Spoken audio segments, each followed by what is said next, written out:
I'm Mehrukh Salman, and I did this research with the co-authors on Maheen. But she is unable to participate. She recently had a newborn baby, so I decided I would come forward and present her research. So my expertise is more in analytical side. So briefly, I'm going to talk about the research that we did. The title of the paper is The Role of Deceptive Advertisement and Ethical Decision Outcomes in Determining Buying Behavior. It is an empirical analysis, and we conducted this in Pakistan on beverage industry. Moving forward, so like you all know, because of research on consumer ethical attitude has been a focus of marketing scholars due to globalization and technological development across the globe. So one of the critical area is that marketers want to communicate their message effectively. But then there is the dilemma. The dilemma is that marketers are making use of certain strategies which can display deceptive content, and on the other hand, consumers evaluate these messages and ethically and morally evaluate them and then take decisions. So we tried to study this dilemma where we talk about deceptive advertisement along with how consumer ethically is going to view the advertisement and come to a conclusion and take a buying decision. So again, because of lack of time, I'm going to show my final model that we studied in this particular study where we look into model decoupling. When we talk about model decoupling, we're talking in terms of a transgressor, how a transgressor actually might influence or might lead you to take a certain decision. So sometimes they might want to behave unethically. So we might use a transgressor or a third party to take an unethical action. And this again would help you create deceptive advertisement. And the interesting part that when we were reviewing literature, yes, there was a lot of content of deceptive advertisement, but there was very little content as far as our knowledge is concerned related to the ethical part. So as far as studies in Pakistan was concerned, so we wanted to incorporate the element of ethical decision making. Although the model is more detailed, but for this particular presentation, we have tried to limit it to this model. Moving further, I would want to define two terminologies before we move forward. So, moral decoupling, as I already explained, is a psychological dependence on a transgressor to support an immoral action.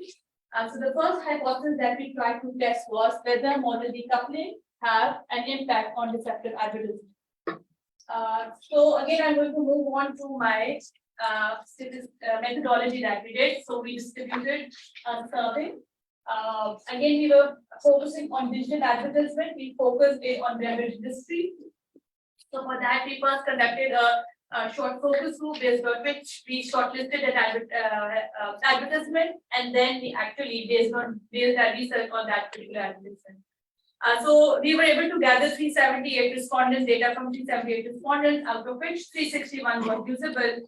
We used a snowballing technique, we used a broad range of age group to have a holistic perspective how different age groups again were dealing with the decision-making power related to the beverages. Majority of the population was male. There were 56% were single audience, 42% were married, and 40% of our audience respondents were students. So what we did was we ran structural equation modeling. So first we wanted to ensure whether the data was valid or reliable. And then we moved on to the path analysis, which is the structural modeling part of the data.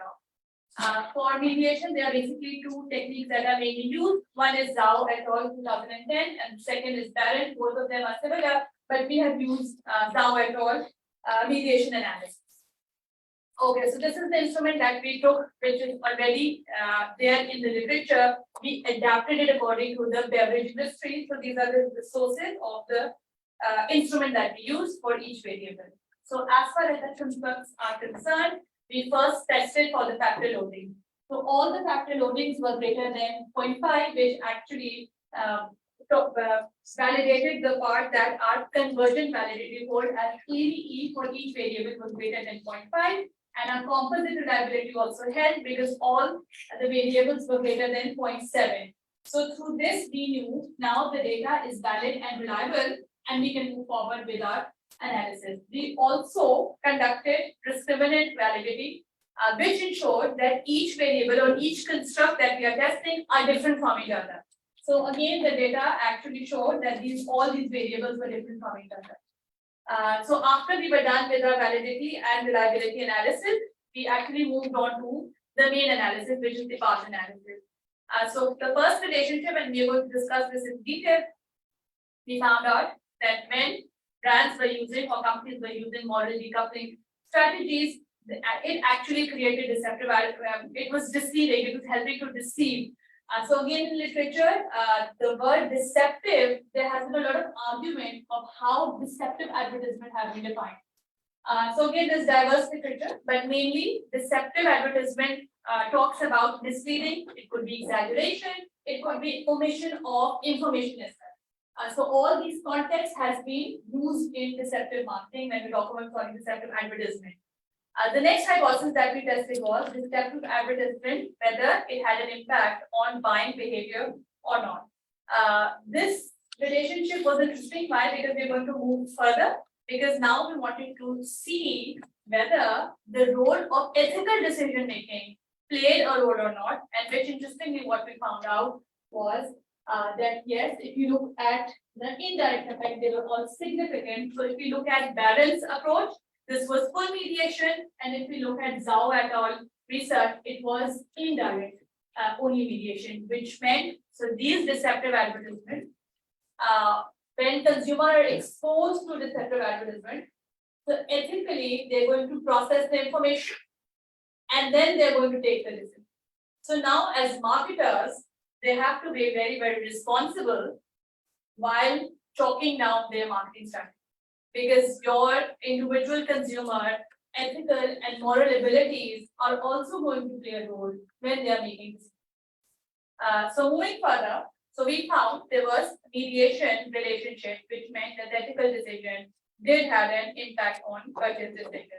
So this is how we calculate. This is the calculation part, how we did our mediation analysis. Okay. So yes, advertisers make use of moral decoupling strategies to promote deceptive claims. And consumers do make use of decision-making abilities to identify them. Moral decoupling has a significant positive relationship with deceptive advertisement. And again, there is a very important role of transgressor. Now, when we talk about transgressors, these transgressors could be a well-known celebrity, a well-known sportsperson as well. And based again on these transgressors, sometimes we might want to take immoral decisions, which again we might not believe in. But just because that person or the transgressor is doing, we would again have a third party to blame and again take a certain decision. And ethical decisions are influenced by consumer perception regarding a product. Furthermore, the theory that was linked to our research was social cognitive theory, which is by Bandura, which talks about that your social environment and interaction have a significant role. So this is exactly what moral decoupling theory also talks about, strategy also talk about, where we talk in terms of observing the act of transgressor and which leads to taking a certain decision. The other thing that is very, very important to understand, because our audience was very diverse. So the age group that we actually catered was a diverse. So level of maturity would also differ, and this could also impact on the decision-making skills as well. Even the exposure level, upbringing, society factors can affect, again, your ethical decision that you're taking. So as far as, again, managerial implications are concerned, brands can get feedbacks. So sometimes brand can actually evaluate. Sometimes consumer might think that certain brands are deceiving them. So brand can actually get a perspective how consumer are actually evaluating their brands.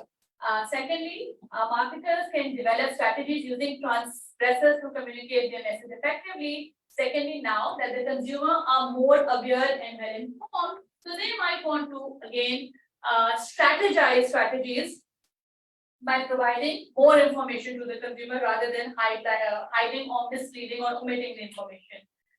As far as future directions of this region is concerned, religiosity can be very, very important variable that could have been studied in this particular.